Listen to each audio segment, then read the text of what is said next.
So much so that even you can have sex outside, because you're financially independent. मगर emotions के साथ तो नहीं खेलना चाहिए ना।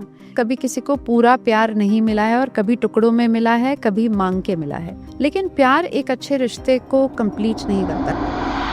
कौन कौन से इंग्रेडिएंट्स होंगे लव के? I say there are 4 pillars. One is love, second is respect, third is the trust factor, and fourth is intimacy. A man needs only 2 things from his wife. One is respect and the second is किसी से प्यार से बात कर लेते हैं अपनी wife के आगे किसी और लेडी से, वो भी डिसरिस्पेक्टफुल हो सकता है। First tell your partner कि मुझे ये पसंद नहीं है, लेकिन उसको पब्लिक बनाने की जरूरत नहीं है। If you can't take your partner up, at least don't bring them down.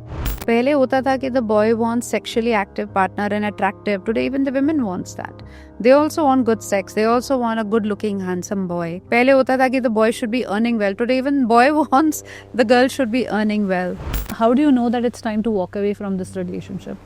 एक दूसरे को डेट कर रहे होंगे काफी साल से, बड़ी अच्छी डेटिंग लाइफ चल रही है और जैसे ही शादी होती है लड़ाइयाँ चालू हो जाती हैं। Don't get married, have an independent life, have live in relationships, no problem. Then give me a template for a successful relationship. कि ब्लेम करना बहुत आसान होता है, खुद को ब्लेम करना बड़ा मुश्किल होता है और हमेशा दूसरों की नेगेटिविटी सामने आ जाती है, अपनी इजीली नहीं आती। एक जो जेन्युइन प्रॉब्लम आती है रिलेशनशिप्स में, जहाँ पे एक इंसान को लगता है कि मैं तो इतना अच्छा हूँ लेकिन मेरे बार बार रिश्ते टूट रहे हैं। If your love circle is not happy with you and they are the ones who are trying to tell you that this is the problem with you, then be rest assured there is a problem.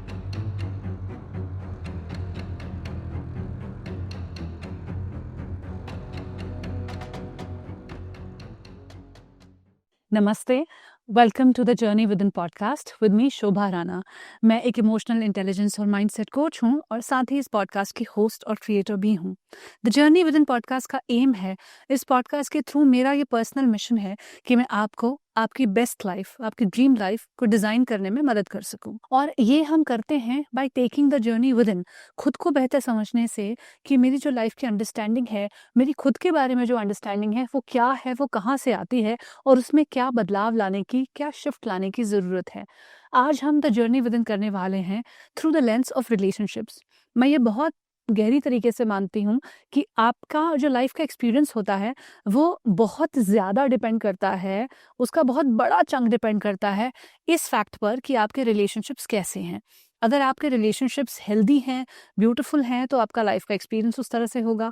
और अगर आपके relationships में बहुत ज़्यादा pen है, suffering है, conflict है, drama है, तो आपके लाइफ का ओवरऑल एक्सपीरियंस भी उस तरीके का होगा। आज हमने समझने की कोशिश की है कि लव होता क्या है, प्यार क्या है, उसके एसेंशियल इंग्रेडिएंट्स क्या हैं, कहाँ पर हम लोग लैक कर रहे हैं, हम मिस कर रहे हैं, मॉडर्न रिलेशनशिप के क्या चैलेंजेस हैं, रिलेशनशिप किन पिलर्स पर, किन फाउंडिंग पिलर्स पर खड़ी होती है, क्या बेस है एक रिलेशनशिप का, कहाँ से इवॉल्व होती है, कहाँ पर प्रॉब्लम्स आती हैं, ब्लैंकेट स्टेटमेंट कि मेरा पार्टनर मुझे रिस्पेक्ट करे, डिसरिस्पेक्ट ना हो, ट्रस्ट हो, इनका जो एप्लीकेशन है वो लाइफ में कैसा है, मतलब डिसरिस्पेक्ट कैसी दिखती है, हम कौन से सटल तरीके से अपने पार्टनर को डिसरिस्पेक्ट कर रहे हैं या उनके ऊपर ट्रस्ट नहीं शो कर रहे हैं, क्या रिलेशनशिप में गलत हो जाता है, और भी बहुत कुछ आज के इस पॉडकास्ट में आपको जानने को मिलेगा। तो एंड तक ज़रूर देखिएगा। अगर आपको हमारी ये कोशिश पसंद आती है तो चैनल को ज़रूर सब्सक्राइब कीजिए, लाइक, कमेंट और शेयर कीजिए इन कॉन्वर्जेशंस को अपने ग्रुप्स में, अपने सोशल मीडिया पर। अब तक हम 150 से ज़्यादा पॉडकास्ट रिलीज़ कर चुके हैं और हर एपिसोड में एक एक्सपर्ट है जो अपना विजडम, अपने लाइफ एक्सपीरियंसेस, अपने प्रोफेशनल पर्सपेक्टिव्स आपके साथ शेयर करते हैं ताकि आप अपनी लाइफ को उस कॉन्वर्जेशन में देख पाएं और उसे बेहतरी की ओर ले जा पाएं। आज इस रिलेशनशिप की कॉन्वर्जेशन के लिए जो एक्सपर्ट हमारे साथ हैं उनका नाम है रिचा होरा।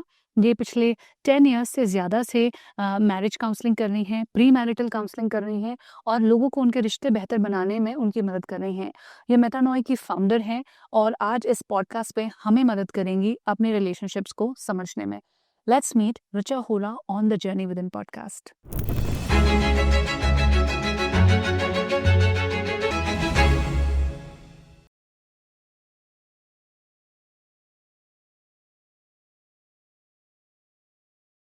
हाय Richa ji. Hi Shobha. It's such a pleasure to meet you. Relationships हमेशा से मेरा बहुत इंटरेस्ट का एक डिमेंशन रहा है और मुझे लगता है लाइफ में हमारी जो हैप्पीनेस है या हम जो भी फील करते हैं अपनी लाइफ के बारे में लार्जली आता है कैसे हमारे रिलेशनशिप्स हैं, चाहे वो घर पर हैं, पार्टनर के साथ हैं, वर्क प्लेस पर है या कहीं भी, यू नो। तो इसलिए इसके बारे में बात करना बहुत इंपॉर्टेंट है। तो फर्स्ट थिंग फर्स्ट, आजकल इतने ज्यादा ब्रेकअप्स क्यों हो रहे हैं? Why are people not able to maintain relationships? This is one of the $1 million questions that's everybody seeking answer. कोई एक कारण नहीं है, हर एक के अपने अपने कारण हैं, हर एक के अपने अपने रीजंस हैं, बट प्राइमरीली आपको क्या पसंद है, अपने आप को आप कितना समझते हैं, उस पर डिपेंड करता है। जो आपके लिए चलता होगा वो मेरे लिए नहीं चलता, जो मेरे लिए चलता है वो किसी और के लिए नहीं चलेगा। But there are certain ground rules that you need to follow. If you don't look for a partner who has similar belief systems or similar values, or you know that your choices and their intellect and your intellect doesn't match, or your loving quotient doesn't match each other, your love language doesn't match, there are various reasons why people move away. The biggest reason is expectations. When you expect a lover, a caretaker, a provider, a person who's always there for you when you need them, or a woman who's always emotionally available, yet a provider, yet a go-getter, also a caretaker of the family. So the expectations are rising far and many, and that's what kind of leads to, downfall of the situation. And also the acceptance. On click of a button, you have so many people you can connect with. जहाँ मेरे को अपने रिश्ते में कमी नजर आ रही होती है, वहाँ एक्सेप्टेंस की कमी हो जाती है, and then you start looking out for more. आपके आंसर में मैं 2-3 चीजें सुन रही हूँ। सबसे पहली चीज तो आपने कही कि हमारे रिलेशनशिप्स इसलिए टूट रहे हैं, इतने ज्यादा ब्रेकअप हो रहे हैं क्योंकि हम खुद को नहीं जानते और हम क्या चाहते हैं लाइफ से उसे नहीं जानते हैं।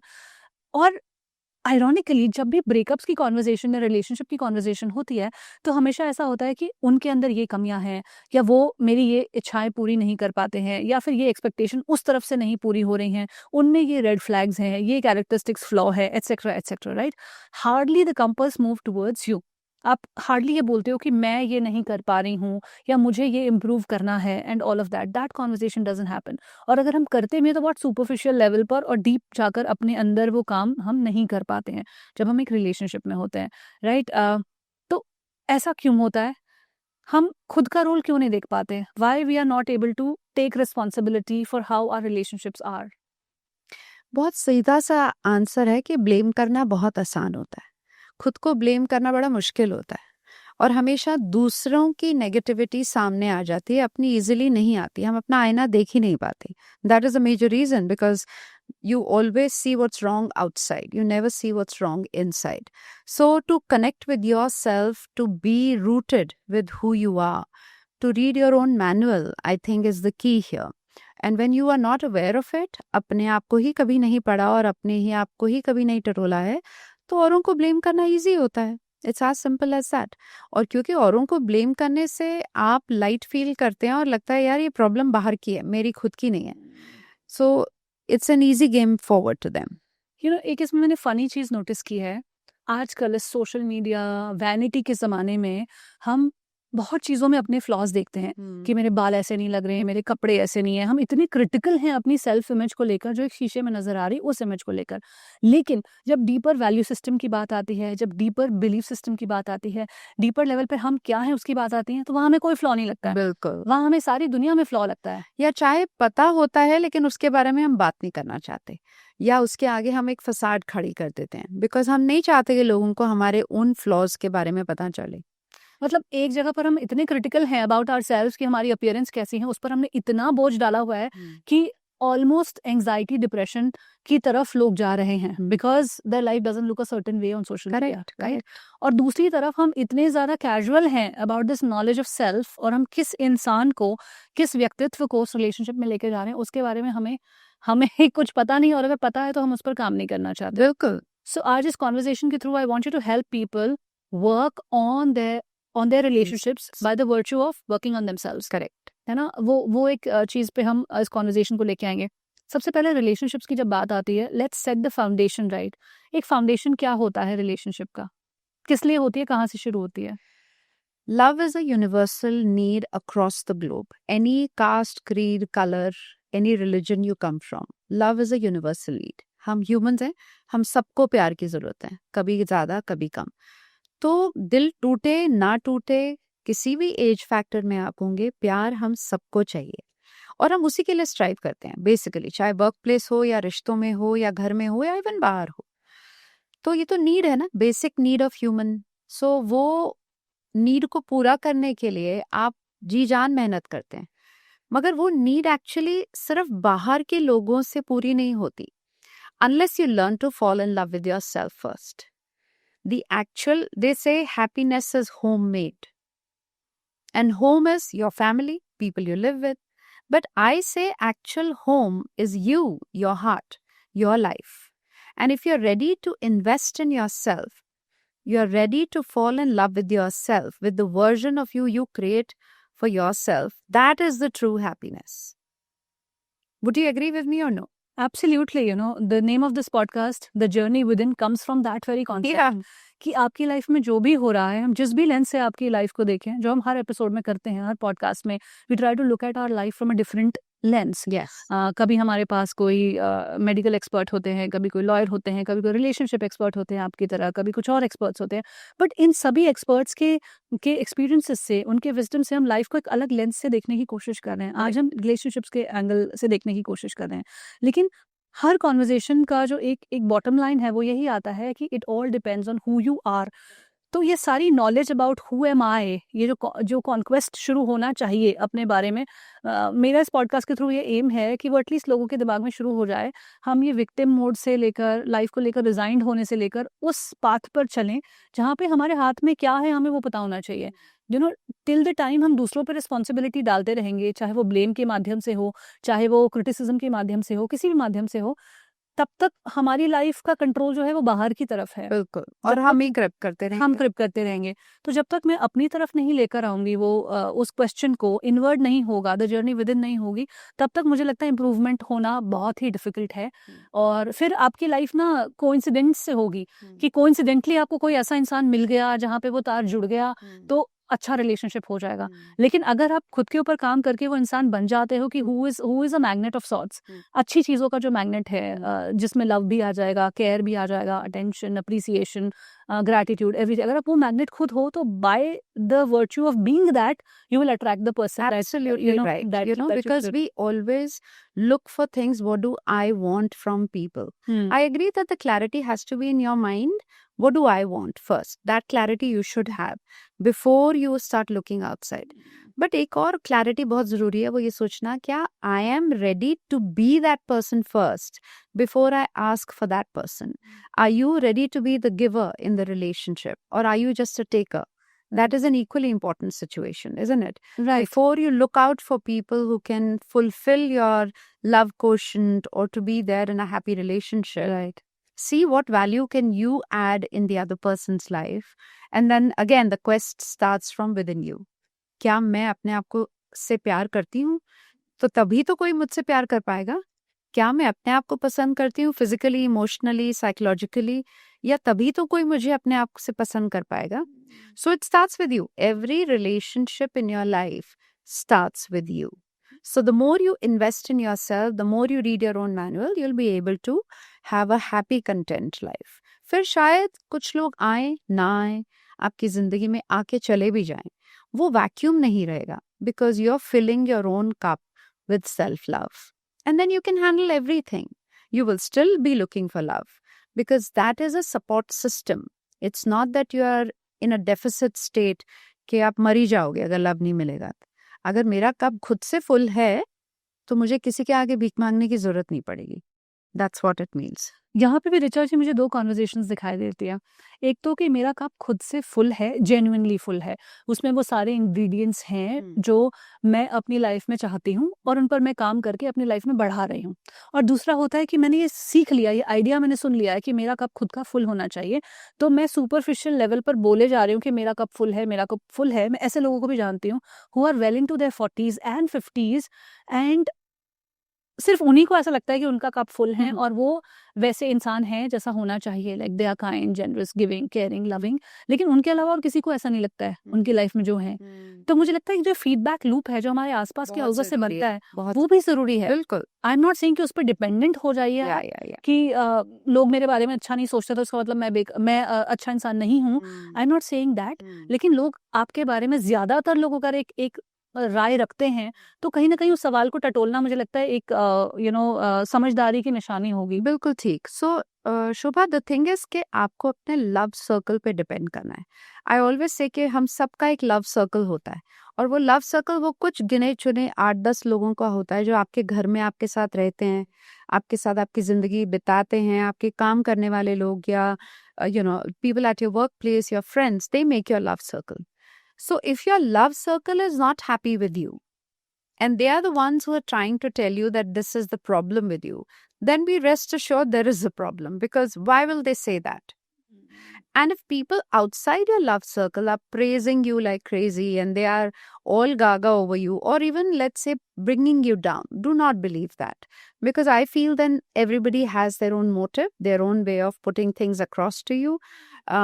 बट हाँ, अपनी आत्मा आपको खुद गवाही देती है और आपका लव सर्कल झूठ नहीं बोलता। तो अगर अपनी लाइफ आपने में ये राइट लव सर्कल होना भी बहुत ज़रूरी है। बिल्कुल बहुत सारे लोग इस मामले में मुझे लगता है बहुत लकी नहीं होते हैं, क्योंकि जो जिस लव सर्कल की आप बात कर रहे हो वो बहुत ज़्यादा जैसे होता है ना, आप फसल तभी काटोगे जब आप सिंचाई करोगे।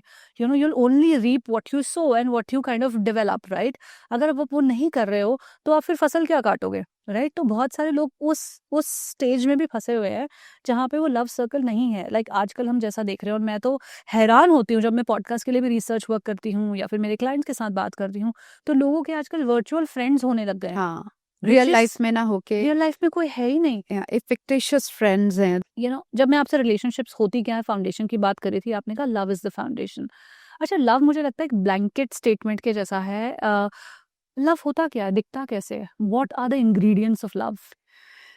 It's a beautiful thing. I feel that everybody should fall in love once in their lifetime. Why I say this? Because उससे beautiful thing life में है नहीं। खैर मेरी जिंदगी में तो नहीं है, ना ही मैंने एक्सपीरियंस करा है, तो अपने एक्सपीरियंस पॉइंट ऑफ व्यू से ही बताऊंगी। Love is a beautiful feeling. It's an emotion that you are ready to share, give and take at the same time. It makes you feel good about yourself. It makes you fall in love with yourself again, and makes life beautiful, if I may put it in similar way.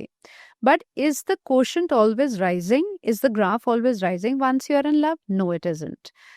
किसी को कहते हैं ना, कभी किसी को पूरा प्यार नहीं मिला है और कभी टुकड़ों में मिला है, कभी मांग के मिला है। मगर प्यार बहुत जरूरी है, लेकिन प्यार एक अच्छे रिश्ते को कंप्लीट नहीं करता। You need to have other ingredients also. You might be telling someone that I really love you, but at the same time, you might be disrespecting them outside, or you might be backbiting them in some way or the other, knowingly or unknowingly. तो प्यार के अलावा और भी ingredients चाहिए to make a relationship beautiful.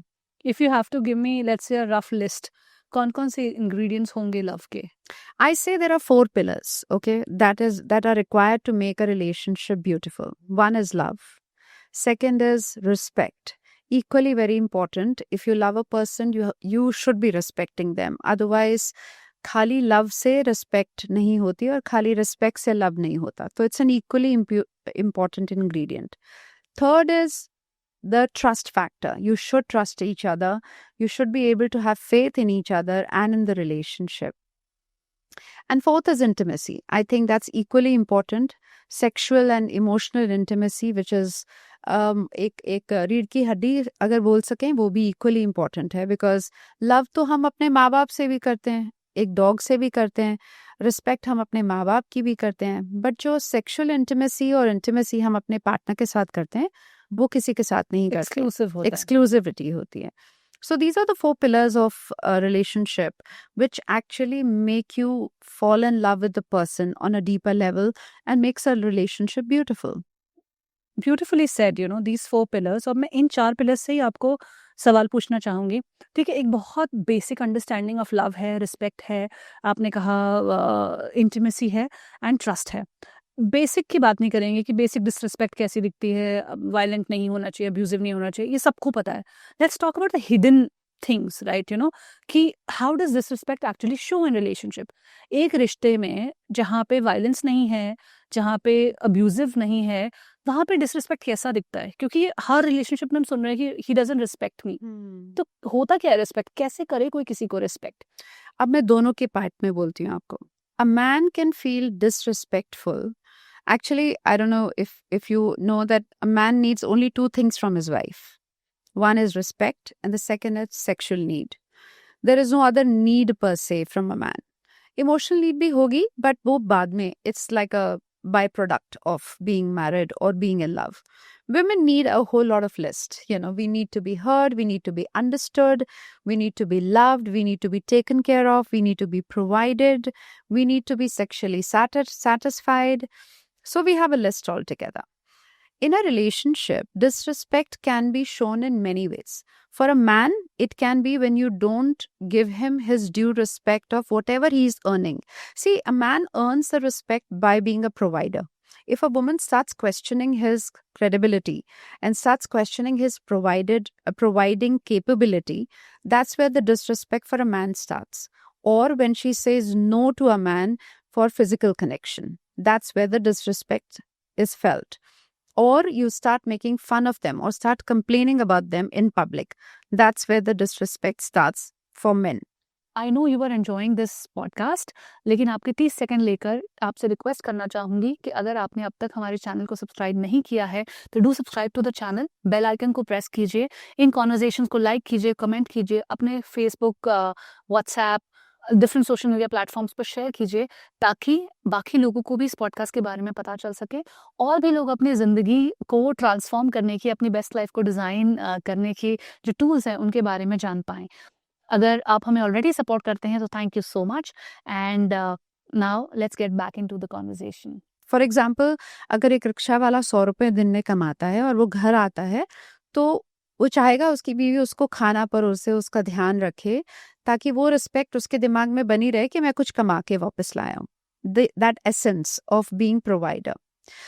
But वही चीज अगर 100 रुपये कमा के अगर वो वापस लाते हैं और वो उन्हीं की वाइफ उन्हें धुतकारती हैं कि आज इतना कम क्यों लाए हो और ये भी कोई कमाना हुआ, वो उनके लिए बहुत बड़ा डिसरिस्पेक्ट हो जाता है. कुछ नहीं और बोला होगा, गाली गलौज नहीं हुआ होगा, बुरा नहीं बोला होगा, लेकिन वो एक टॉन्ट जो कसना होता है वो उनके लिए डिसरिस्पेक्ट होता है. For females it is different. वो सटल वेज में आता है. जैसे कोई डिसीजन ले रहे हैं आप एज अ मैन और आपने अपनी वाइफ को कंसिडर ही नहीं किया, पूछा तक नहीं कि मैं ये डिसीजन ले रहा हूँ और तुम्हारी क्या राय है. That is disrespectful for a woman. फिर आप बीवी को मजाक में टांग खींचने के चक्कर में दोस्तों के आगे नीचा दिखा देते हैं या उनकी क्वेश्चन करते हैं, वो उनके लिए डिसरिस्पेक्टफुल हो सकता है. किसी से प्यार से बात कर लेते हैं अपनी वाइफ के आगे किसी और लेडी से, वो भी डिसरिस्पेक्टफुल हो सकता है. So there are various subtle ways in which a woman can feel disrespectful. Forcing sex on them, getting intimate with them when they are not ready emotionally and mentally about it. These are the small ways.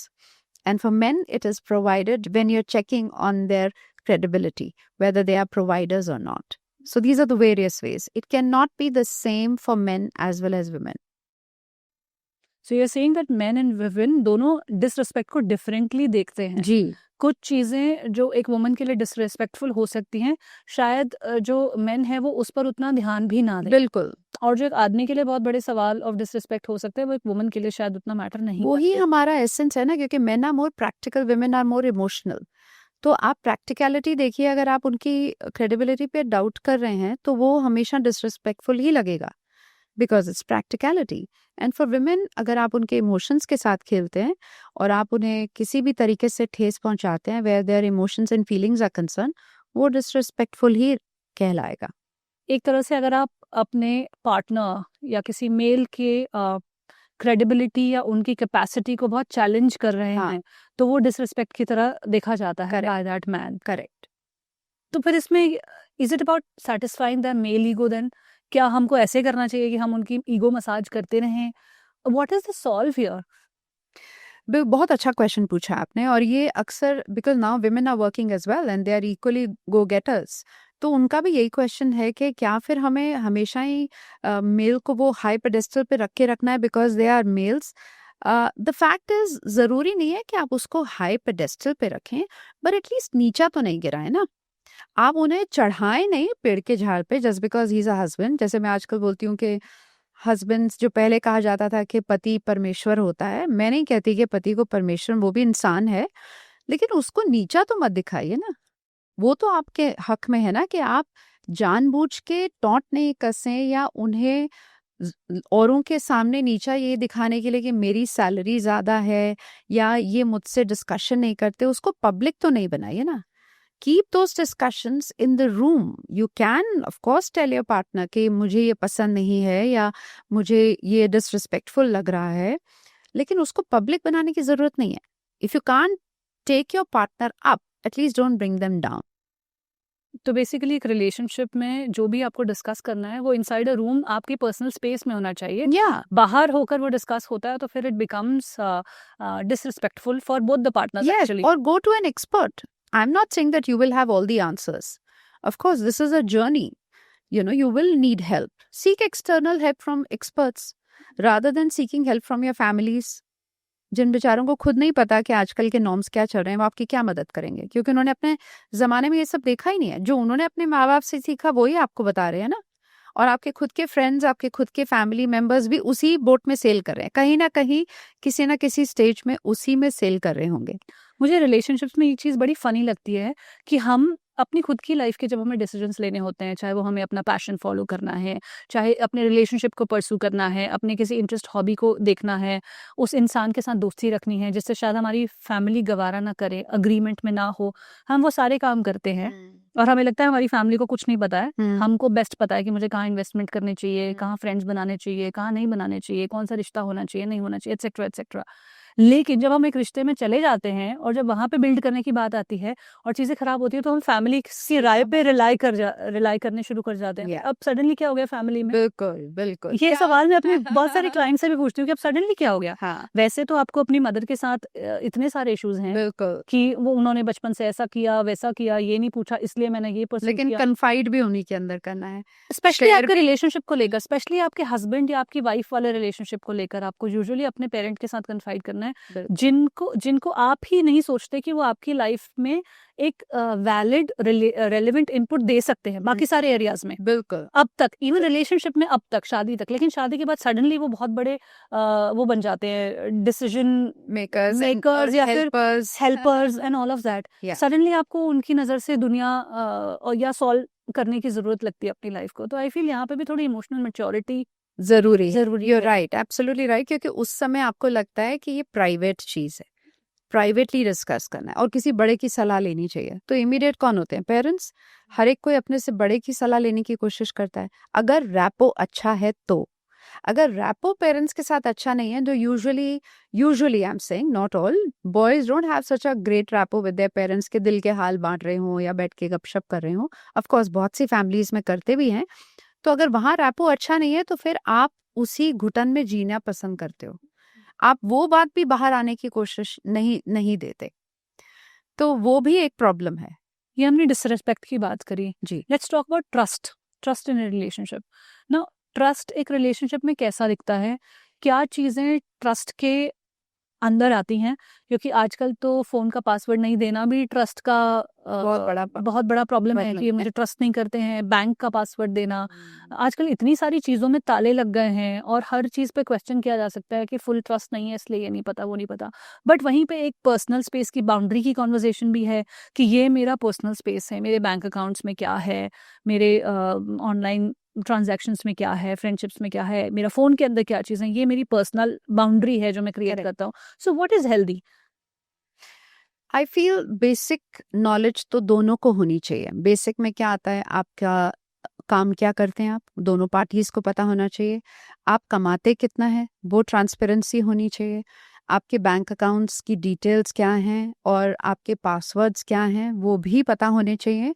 Not only from the point of view के this clears the transparency, but कोई भी emergency होगी तो immediately life partner को ही consider किया जा सकता है. तो सेंसिबिलिटी पॉइंट ऑफ व्यू से ये पॉइंटर्स भी होने चाहिए.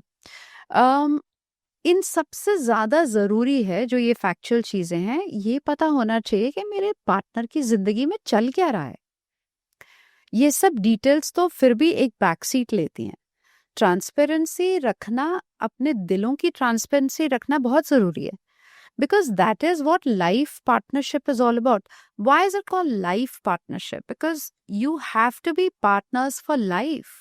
और अगर मुझे ही नहीं पता कि मेरी वाइफ की जिंदगी में क्या चल रहा है, या वो किस मुकाम से गुजर रही है, या किन पर्सनल इश्यूज से जूझ रही है, और मैं अपनी लाइफ में ही बहुत बिजी हूँ और अपने आप को ही सॉर्ट करने में बहुत मशरूफ हूँ, तो ऑब्वियसली वो डिस्टेंस तो बढ़ता ही जाएगा ना. फिर भले ही मैंने अपने अकाउंट नंबर्स और पासवर्ड्स दे दिए हूँ. तो टाइम इन्वेस्ट करना is very important in between the couple. It's very important that you maintain that sanity of the relationship, जिस वजह से आप दोनों इकट्ठे हैं, to be each other support system. ये कैसे पता चलेगा कि हम एक दूसरे की लाइफ में या एक दूसरे से बहुत ज़्यादा कनेक्टेड हैं? क्योंकि मुझे लगता है आजकल कम्युनिकेशन बहुत ज़्यादा है ऑनलाइन. आपको सब व्हाट्सएप पे पता है कहाँ पहुंच गए, कितने बजे निकले, कहाँ आ रहे हो, कांस्टेंट कॉन्वर्जेशन है, लेकिन कनेक्शन की कहीं ना कहीं कमी है. तो कम्युनिकेशन एंड कनेक्शन को आप रिलेशनशिप में कैसे देखते हो? बहुत अच्छा क्वेश्चन पूछा है, बिकॉज कम्युनिकेट करना आजकल आसान है, through WhatsApp, through various things, through social media. Communication is not a problem. Understanding is. What the communication has been given to you, I'm communicating with you. Are you understanding what I'm communicating with you? That is the key. So उसका मतलब ये है कि जब आप दो जने चाहे चैट कर रहे हो या बात कर रहे हैं, क्या वो अंडरस्टैंडिंग है एक दूसरे की कि नहीं, वो ज़्यादा ज़रूरी है. तो बैठ के बात करना कि आपकी ज़िंदगी में क्या चल रहा है, आजकल आपकी ज़िंदगी में क्या डिफ़िकल्टीज आ रही हैं काम को लेके, पर्सनल डेवलपमेंट को लेके, कहाँ आप जूझ रहे हैं, कहाँ आप कंफ्यूजन फील कर रहे हैं. How can I be help to you in every sphere, how can I be a better partner to you. हमारा रिश्ता किस मोड़ पर है, आपको क्या लगता है कि यहाँ से हम आगे कहाँ जा सकते हैं, do we have a similar vision और not, and how can you help me. सिर्फ मेरी बात नहीं है, बट मुझे आपसे क्या हेल्प चाहिए. सो ये दिल की बातें करना बहुत ज़रूरी है, एक दूसरे को समझना बहुत ज़रूरी है, और डीपर लेवल, इमोशनल लेवल पे समझना ज़रूरी है. Even on practical level, you have to be in sync with each other to be able to take the relationship from one level to the other. जब वो सेटअप हो जाता है ना, तो ऑटोमेटिकली बाकी ट्रांसपेरेंसी फॉलोज. एक्चुअली बहुत सारे कपल्स में यही एक प्रॉब्लम है. When I work with my clients, तो सुनने में आता है कि they give everything to me, मेरे लिए सब कुछ करते हैं, घर के लिए सब कुछ करते हैं, बच्चों के लिए सब कुछ करते हैं, लेकिन मुझे कनेक्टेड नहीं फील होता है, क्योंकि शायद वो ये वाली चीज़ें नहीं हो रही हैं जो आप कह रहे हो, दिल से दिल की बात. कुछ बेसिक सवाल जो मुझे लगता है एक पार्टनर को अपने पार्टनर के साथ करने चाहिए, पूछने चाहिए, जिससे बहुत ज़्यादा कनेक्शन बढ़ सकता है. वो इस तरह के सवाल हैं जो आपने बताया बिल्कुल. कि are you happy these days, आप किसी चीज़ को लेके परेशान हो, कोई इनसिक्योरिटी है, फिजिकली कैसा फील कर रहे हो, आजकल बहुत दिन से देख रही हूँ आप वॉक पे नहीं जा रहे हो, क्यों नहीं जा रहे हो, व्हाट आर यू फीलिंग, या आजकल ज्यादा वॉक पे जा रहे हो तो क्या हुआ, कुछ चल रहा है क्या माइंड आप में, बहुत इरिटेबल हो, छोटे हर छोटे छोटी बात पे ऑब्जर्वेशंस. गुस्सा आ रहा है. टाइम निकालो एक दूसरे के लिए, भले वो सुबह उठते ही 5-10 मिनट हो या सोने से पहले. Take out time to keep your gadgets away and make time to inquire about each other, so that you know that you are in life together. Of course lifes parallel चल रही हैं, आपकी अपनी जिंदगी है, उनकी अपनी है, कोई मिंगल नहीं हो रहा है, but still we will be affected by the way the life is going. तो एक पर्सनल इंक्वायरी करना बहुत ज़रूरी है कि आपकी लाइफ में क्या चल रहा है, आई एम अपडेटेड, मेरी लाइफ में क्या चल रहा है, यू आर अपडेटेड. और वो उससे बेटर रिलेशनशिप हो ही नहीं सकता. तो at least you will be in an understanding के मैं किस लेवल पर हूँ. जैसे मैं एक क्वेश्चन अपने हस्बैंड से आज भी करती हूँ, although I am happily married for the past 31 years, how can I be a better partner to you. Beautiful. मैं ऐसा क्या कर सकती हूँ कि आज मैं और एक बेटर पार्टनर बन सकूं. तो कभी कभी एक स्माइल आती है कि नहीं अभी सब कुछ ठीक चल रहा है, और कभी कभी फीडबैक मिलता है which is so reassuring, because if I am working to become a better version, जैसे हमने कहा हमें अपने पे काम करना है, to become a better version of myself, तो वो हर मोड़ पे मेरा बेटर वर्जन नजर आना चाहिए ना। तो मुझसे बेटर कौन जान पाएगा जब तक मुझे वो फीडबैक नहीं मिलेगा। तो फीडबैक भी अचानक तो नहीं मिलेगा, किसी को क्या पता मैं अपने ऊपर कितना वर्क कर रही हूँ, तो पूछ लेना बेटर है ना। एग्जैक्टली आपने अपनी लाइफ से बात की तो मैं अपनी लाइफ अपने रिलेशनशिप को देख रही थी। एक सवाल जो मैं अक्सर अपने हस्बैंड से पूछती हूँ, that do you feel loved. हालांकि मैं उनसे सुबह शाम दिन रात आई लव यू मैसेजेस पे हार्ट बना के वो सब इमोजी में conversation I think her couple करता है, लेकिन एक बैठ कर बात करना, आर यू फीलिंग लव्ड, आपको फील होता है मेरा प्यार, तो वो कहते हैं हाँ होता है। तो मैं ये भी पूछती हूँ कैसे होता है, हाँ। कौन सी बात से होता है, ताकि मैं वो बातें शायद ज्यादा कर पाऊँ या वहां से कुछ और पैरेलल चीजें निकाल के वो चीजें कर पाऊँ जहाँ से उनको फील होता है लव। एक चीज जो मैंने आजकल बहुत ज्यादा ऑब्जर्व करनी शुरू की है, हालांकि होती पहले से थी, अभी because I have recently become a mother, I have 3 months, thank you, 3 months old daughter. तो उसके बाद से मेरे हस्बैंड ने एक सवाल जो मुझे बार बार पूछना शुरू कर दिया है, that am I supporting you enough, और उसी का दूसरा सवाल are you feeling supported. And मैंने उनसे पूछा दोनों सवाल सेम ही है, तो उन्होंने कहा नहीं दोनों सवाल सेम नहीं है। ही सेड दोनों सवाल सेम नहीं है, आर यू फीलिंग सपोर्टेड मतलब जो तुम्हारे पास सपोर्ट सिस्टम है उसमें तुम्हें कुछ कमी लगती है, क्या तुम सब तरह से सपोर्टेड फील करती हो अपने पर्सनल स्पेस में, करियर में, फैमिली वाइज, कोई डिसीजन लेना है वहां पे तुम। एंड दूसरा चीज मैं क्या कर सकता हूँ better, he said support system शायद मैं नहीं कर पाऊँ, विच इज लाइक मैं पूरा दिन घर में इन्वॉल्व ना हो पाऊँ क्योंकि मुझे भी काम पे जाना है, तो maybe I can help you with some support there. हम शायद कोई फुल टाइम हेल्प रख लेंगे या हम किसी पेरेंट को बुला लेंगे या हम कुछ भी हम कोशिश करेंगे वहां कैसे सपोर्ट क्रिएट करें। अब ये क्वेश्चन पूछते ही उन्होंने आपके 3 फैक्टर्स को टिक मार्क दे दिया। 1 reassurance, 2 he shown you how he loves you, right, and 3rd he's shown you that he is always there for you. Let's come to the practicality of today's life. Now आज की life में जैसे आपने start में भी कहा कि बहुत सारे एवेन्यूज़ हैं आपके लिए दूसरे लोगों से मिलने के लिए, दोस्ती के लिए, रिलेशनशिप के लिए, सिचुएशनशिप के लिए, पार्टनर्स के लिए, शादी के लिए, बहुत सारे एवेन्यूज़ है। तो इतने सारे डिस्ट्रैक्शन के माहौल में हम अपने लिए एक राइट पार्टनर कैसे ढूंढें। एक क्वेश्चन जो बार बार मुझे कमेंट सेक्शन में भी आता है जब मैं अपने क्लाइंट्स के साथ कंसल्टेशन करती हूँ तब भी आता है, स्पेशली जो लोग अपने मिड 30s में हैं, क्योंकि उन्होंने काफ़ी कुछ देख लिया है रिलेशनशिप्स में, लाइफ में भी काफ़ी कुछ देख लिया है, करियर्स में काफ़ी कुछ देख लिया है, फैमिली डायनामिक्स में कुछ कुछ देख लिया है, तो वो एक तरह से थोड़े कंफ्यूज से हो गए हैं।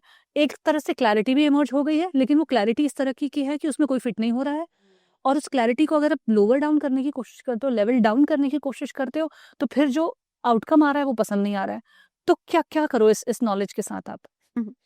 ये बहुत बड़ा कंफ्यूजन है, यू आर एब्सोल्युटली राइट। तो मैं हमेशा कहती हूँ कि again back to square one, read your own manual, what you want means you need to have clarity कि मुझे चाहिए क्या। अगर मुझे पहले यही नहीं पता होगा कि मुझे अपने पार्टनर में क्या चाहिए और मुझे अपने आप में क्या बदलना है to be able to receive it, buck stops there basically. Let me ask a very specific question to you here. आपने कहा ये बहुत क्लियर होना चाहिए कि मुझे चाहिए क्या, और एक डिमेंशन जिसमें आप एक्सपर्ट हो that is pre marital counselling. तो आप लोगों को हेल्प करते हो शादी से पहले क्या चीजें देखनी चाहिए एक पार्टनर में, राइट? तो स्पेसिफिक्स में बात करते हैं। What does a man want from a woman and what a woman wants from a man, specify that list for me. क्या इसमें आता है, क्या डिफरेंट है दोनों के लिए और क्या सेम है या सिमिलर है? You know, I'm not going to talk about this, but the fact is that it's very ambiguity right now. वो clarity मैं आपको अभी on mic नहीं दे पाऊंगी because अब सबको सब कुछ चाहिए ना, because we are equals now. There is no specificity that you need. पहले होता था कि the boy wants sexually active partner and attractive. Today even the women wants that.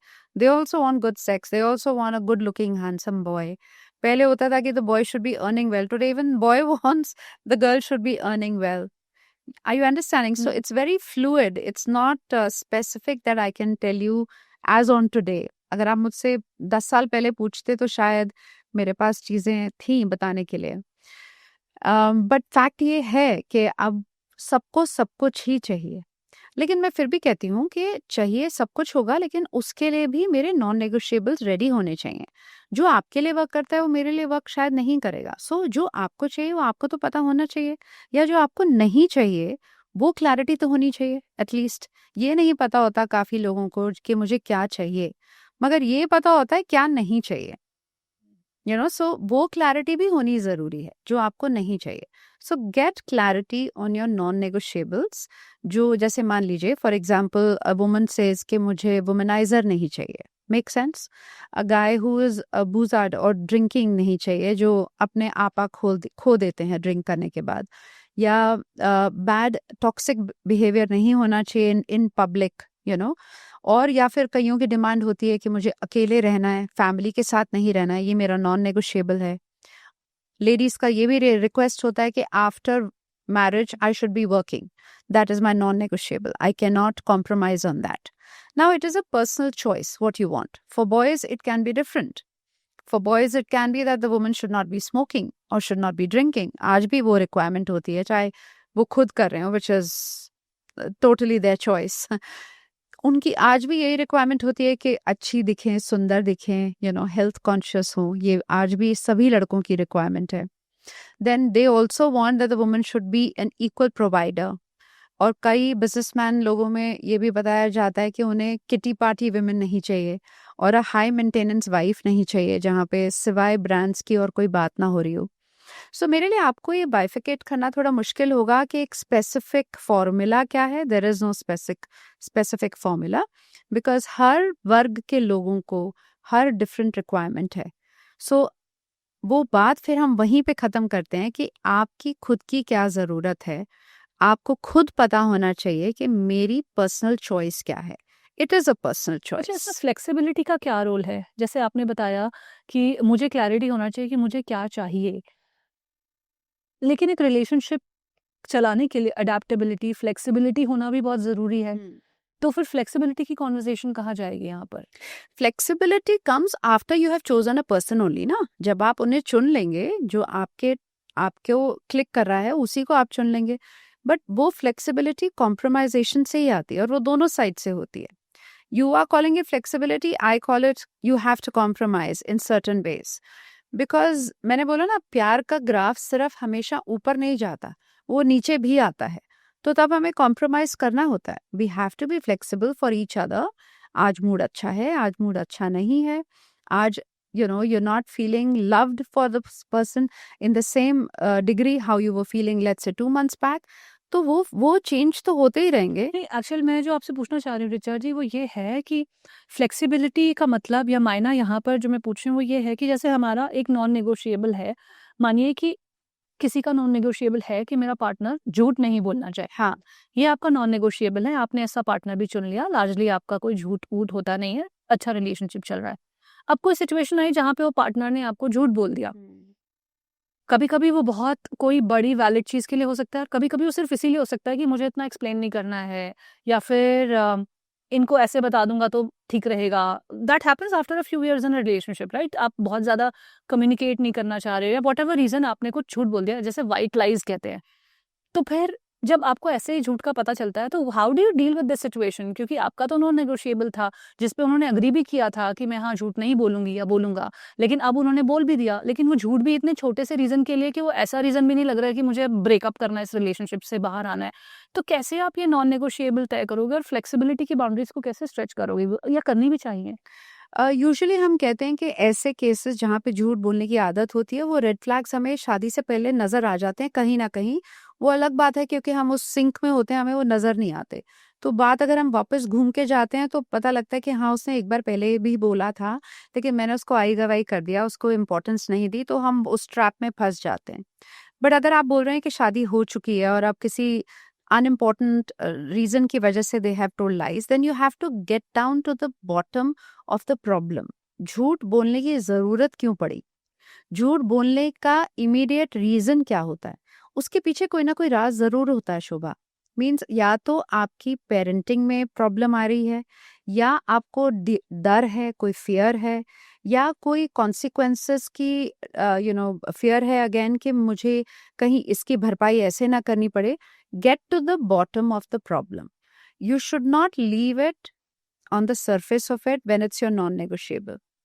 Talk about it, discuss it. Even if you need to seek a professional help, you should go all out. Because a non-negotiable is a non-negotiable. Right. और एक ऐसी situation में जहाँ पे एक partner बात करना चाहता है बट दूसरा पार्टनर ओपन ही नहीं है, they are completely shutting you down, how do navigate through that situation? Again, it depends on the degree of the situation. If it is something you cannot accept at all, then there will have to be repercussions. Means आप वो normal जिंदगी फिर नहीं जी सकते, या तो आप बात करना छोड़ देंगे, या आप उसके कॉन्सिक्वेंसेस आना जाना छोड़ देंगे, या आप और तरीके से उन्हें एहसास दिलाएंगे कि this is not acceptable. For example, मैं आपको आज का एक एग्जाम्पल देती हूँ कि दो हस्बैंड वाइफ के बीच में लड़ाई होती है और लड़ाई करने के बाद बीवी मायके चली जाती है. अब वो मायके तो चली गई हैं, लेकिन अपने टर्म्स एंड कंडीशंस वहां से बता रही हैं कि मेरे कजिन की शादी है, हमें वहां जरूर जाना है. और हस्बैंड कहता है चलो ठीक है चलते हैं. अब हमारी एनिवर्सरी आई है, मुझे ये गिफ्ट चाहिए. हस्बैंड कहता है चलो ठीक है. रह दोनों अलग घरों में रहे. समझ में आ रही है आपको? तो आप वो क्रिएट खुद करते हैं. मैंने हस्बैंड को तभी बोला कि you have let this happen to you. If she has gone back home, whatever the reason is, we will not discuss that right now. But normal life क्यों चल रही है? क्योंकि ये नॉर्मल सिनेरियो तो नहीं है ना.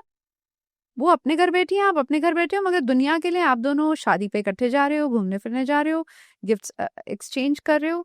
लेकिन उस बात को करते करते साल हो गए. सो a lot depends on you, what you take also as a person and what you don't want to accept also. तो जो चीज आपके लिए अनएक्सेप्टेबल है उसके रेपरकशंस होने चाहिए ना. फिर दूसरे इंसान को वो आपके एहसास actions में दिलाना दिखना चाहिए. और हाँ, एहसास होना चाहिए कि ये बिल्कुल. मान लीजिए एक लेडी बोलती है कि मेरे पे आज हाथ उठा लिया. Now that should be your non negotiable, right? And if that is your non negotiable, you can not say okay I am forgiving you right now, but don't ever do this. आपने तो ये पता ही नहीं किया कि क्यों उठाया हाथ. ऐसा क्या मजबूरी हो गई थी कि आपको मुझ पे हाथ उठाना पड़ा? I want to get to the bottom of the thing. And if it justifies, which nothing can justify raising hand according to me, even if the person has been horrible to you. You know, raising hand is a last, I mean, it's a deal breaker according to me. But फिर भी अगर आपको bottom line जाके पता करना पड़े तो करिए, और उसका repercussion आपके पार्टनर को पता होना चाहिए. You cannot forgive on something which is totally non-negotiable. then how do you know that it's time to walk away from this relationship? Repetitive patterns.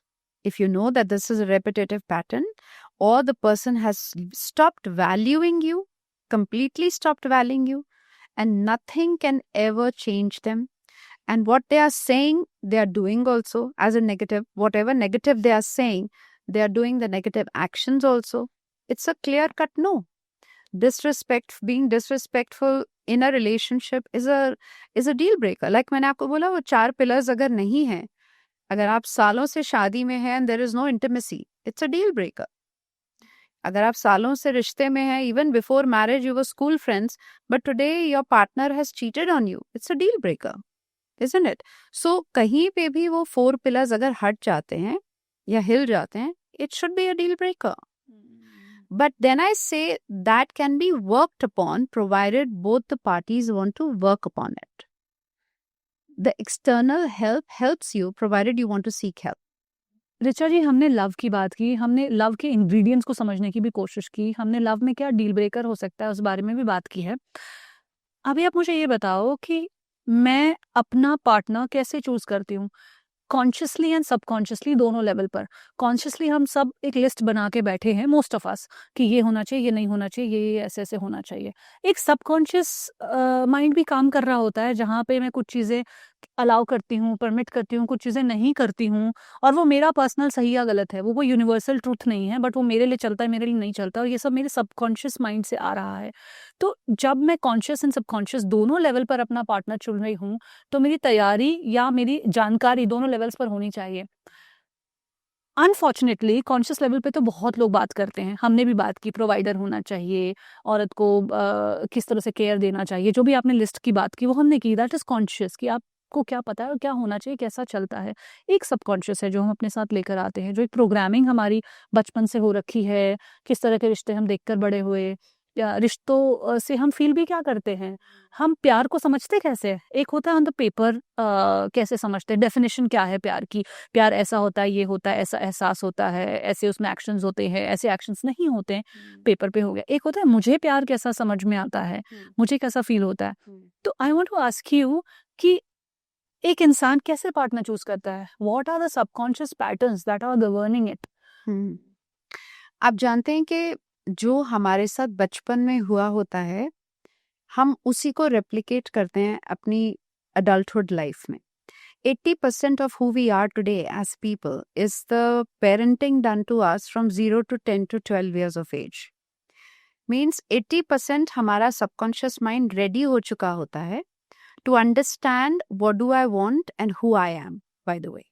But वो surface करता है बड़े होके। तो जो बाकी 20% है, 10% आपके ग्रोइंग ईयर्स में जो भी आपके साथ एक्सपीरियंस हुआ होता है, heart breaks, friends, failures, successes, that is 10%.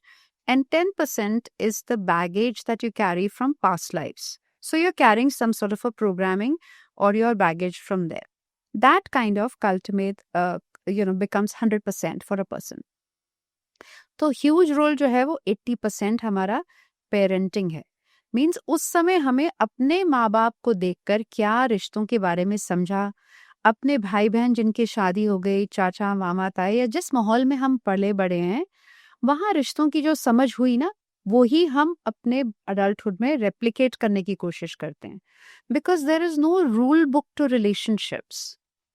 What you see, what you imbibe, what you perceive, you try to replicate that in your relationships. Or through your personal experiences, what you have learned, you want to unlearn that and use that in your relationships. Or through your personal experiences, you have not learned, you want to learn that and do that in your relationships. Unlearn and learn both is what I'm trying to say. So, वो major role play करता है for our upbringing. तो वो attachment style जो हमारा प्यार की तरफ बनता है ना, वो तब से बन चुका होता है। For example, if as a child I have not got my father's love in the childhood, in my own childhood, मान लीजिए पापा काम में बिजी थे या सर्विसेज में थे या बिजनेस टूर की वजह से बाहर रहते थे, वो एक बॉन्ड क्रिएट नहीं हुआ।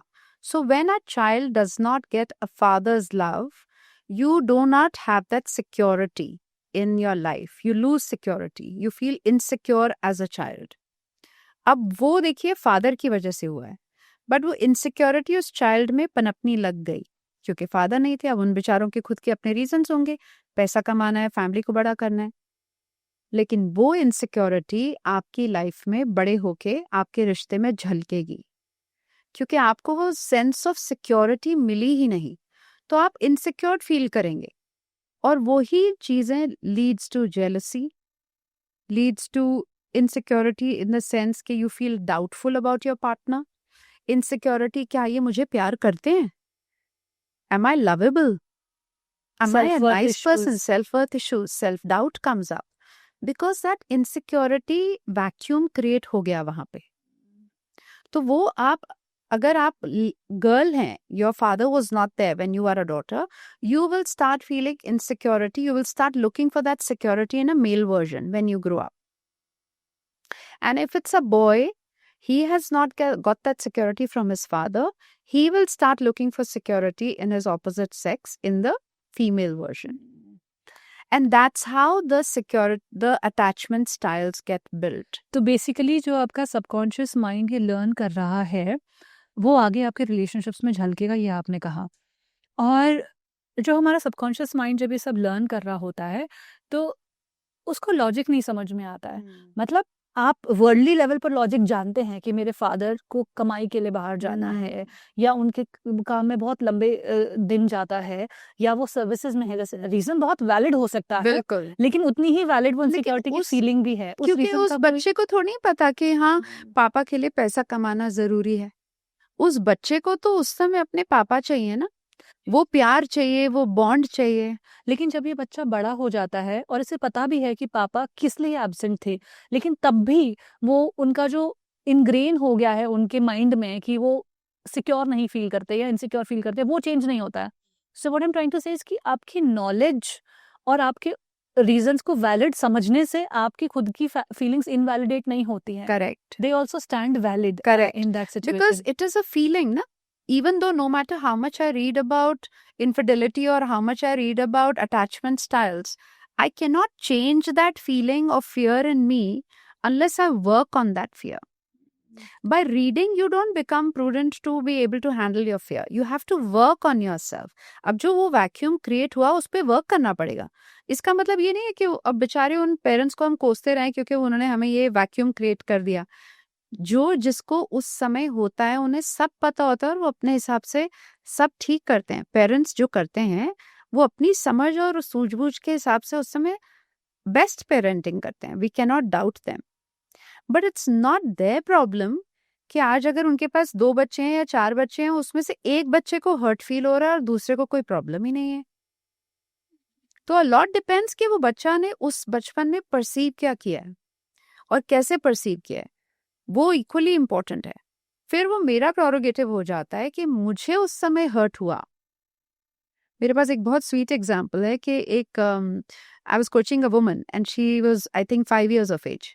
वो अपनी मम्मी के साथ मॉल गई थी शॉपिंग करने के लिए और अपनी मम्मी के साथ घर में डिनर था या क्या था, फटाफट मॉल में शॉपिंग करने गए और शॉपिंग कर ली. और बाहर निकले तो बच्चे ने बड़े प्यार से मम्मा से बोला कि मम्मा मुझे आइसक्रीम खानी है, प्लीज़ एक आइसक्रीम ले दो. तो मम्मी ने तुरंत डांट के बोला नहीं नहीं अभी हमारे पास टाइम नहीं और ना ही मेरे पास पैसे हैं आइसक्रीम खरीदने के लिए, चलो हमें घर जल्दी जाना है. वो एक सेंटेंस के मेरे पास पैसे नहीं हैं hurt that child so much because she saw when I was shopping with my mom had so much money in the wallet. उन्होंने तो अभी पेमेंट करा है, फिर मुझे झूठ क्यों बोल रही हैं कि उनके पास पैसे नहीं है. वो 5 साल के बच्चे के दिमाग में वो बात रही. क्या उस माँ की उस समय गलती थी? नहीं.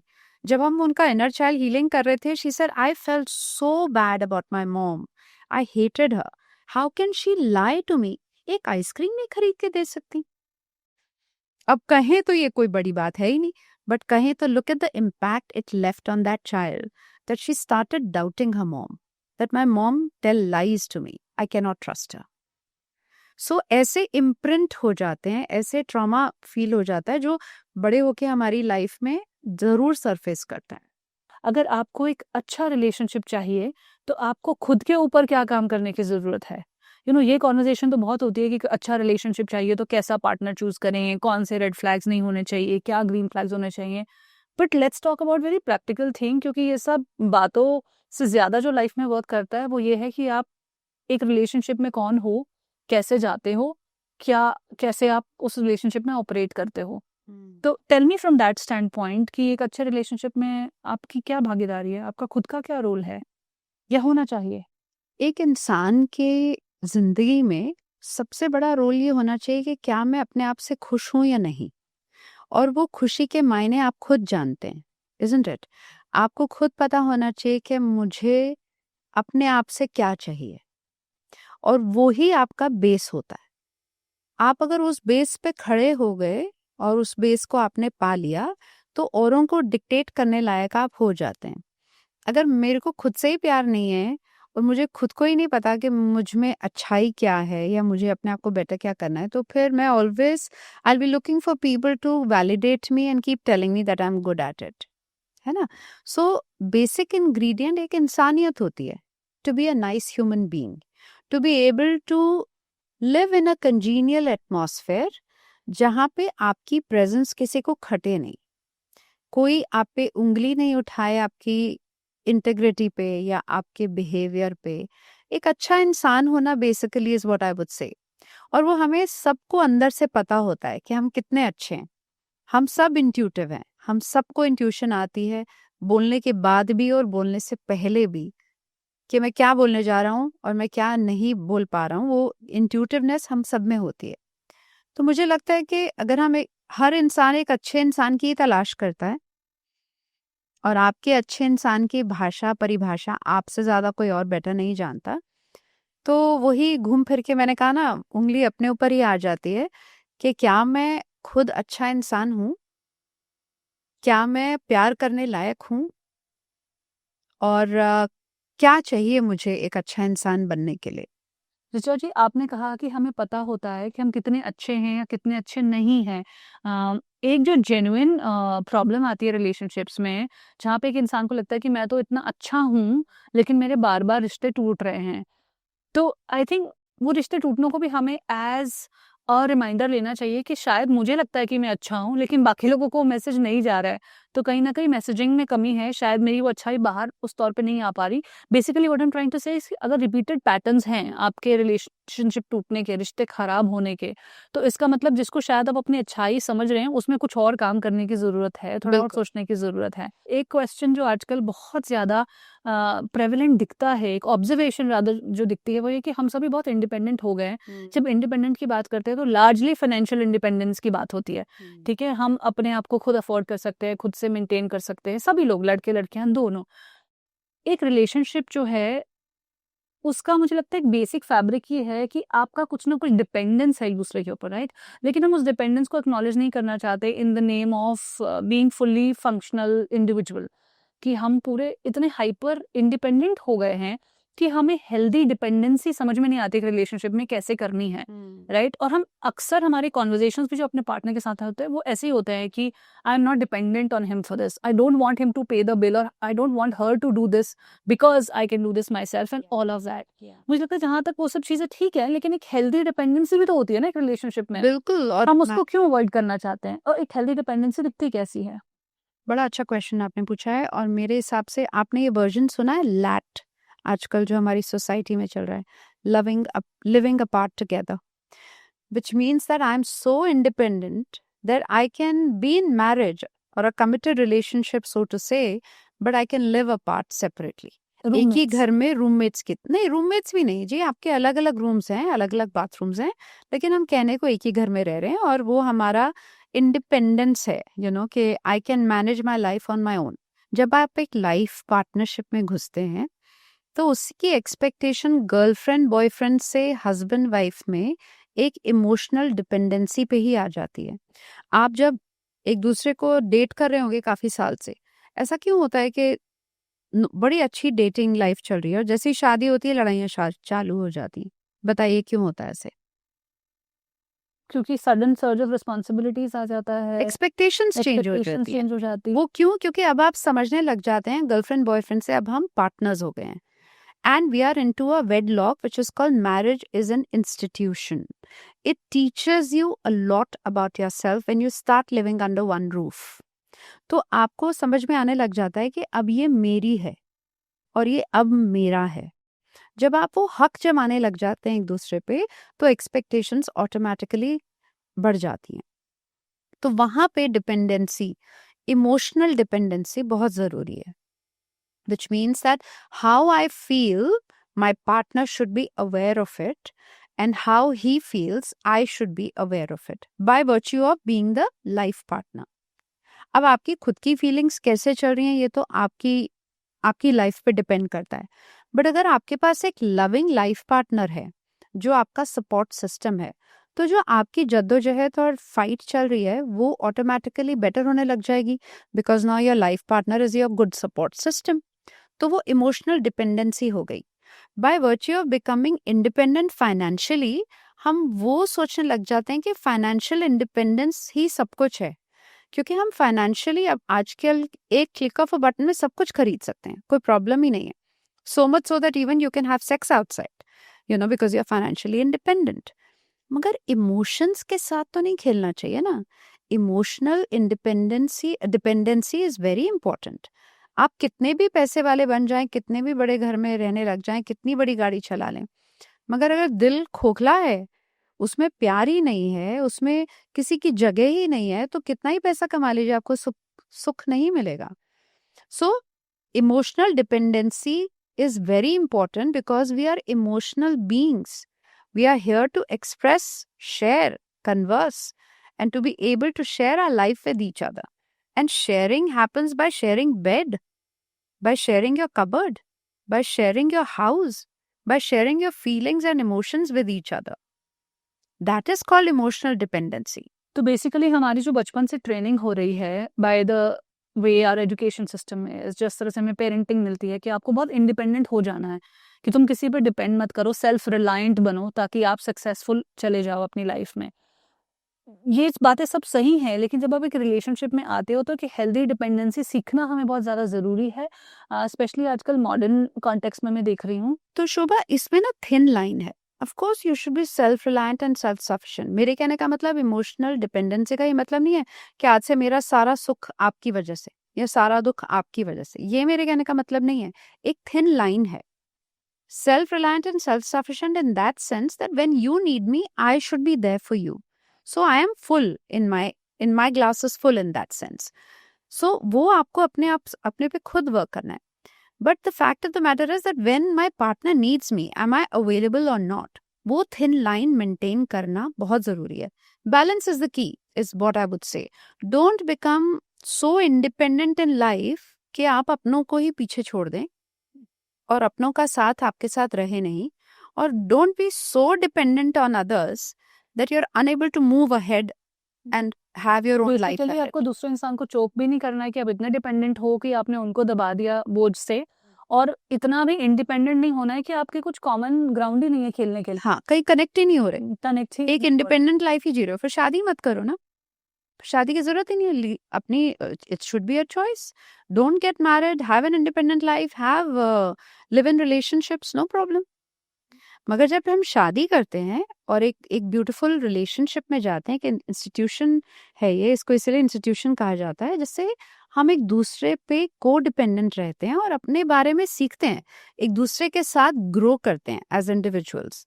And that is the beauty of that love, that is the beauty of that bond that you create, that intimacy that you create. And that should be everlasting.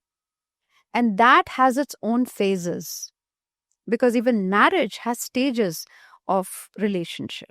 Then give me a template for a successful relationship. Ouch.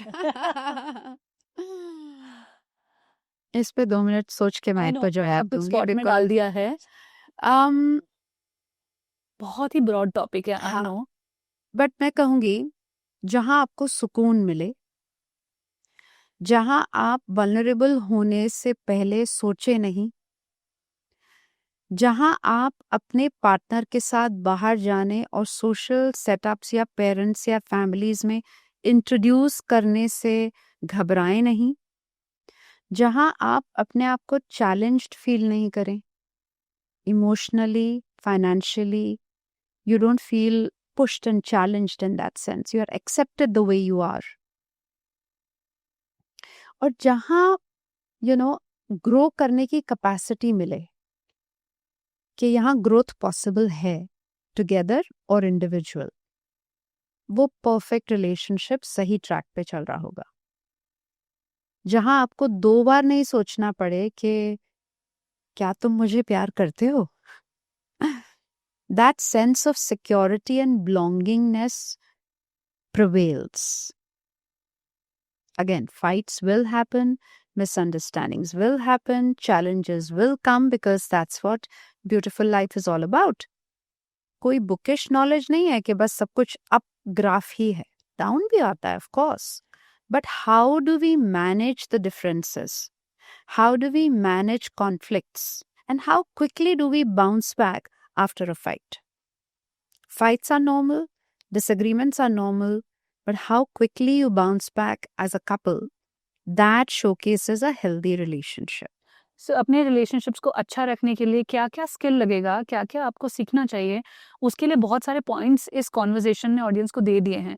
अब इन points में I would अर्ज the audiences जो इसको सुन रहे हैं, इस podcast को या देख रहे हैं, कि अपनी लाइफ को फिट करके देखें, जैसा हम पहले भी कह रहे थे कि कहाँ बैठती हैं, कहाँ पे गैप्स हैं और कहाँ पे आप खुद को इम्प्रूव कर सकते हैं, because only that is in your hands. With this, Richa ji, thank you so much for joining me for this lovely conversation. Thank you. It was a pleasure talking to you, Shobha, and I really enjoyed this conversation. Thank you. Thank you.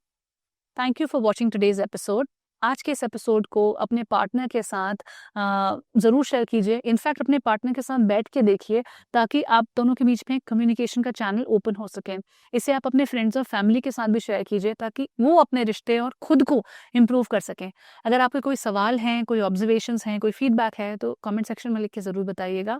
मैं हर एक comment को personally ज़रूर पढ़ती हूँ। अगर उसका जवाब ना भी दे पाऊँ, तब भी हमारी कोशिश रहती है कि आने वाले पॉडकास्ट में आपकी फीडबैक, आपके सवालों को उठाया जा सके और आपको आपकी बेस्ट लाइफ, आपकी ड्रीम लाइफ क्रिएट करने के लिए जो भी हम यहाँ से टूल्स दे सकते हैं, रिफ्लेक्शंस दे सकते हैं, वो ज़रूर दें। Thank you for watching. I will see you in the next one.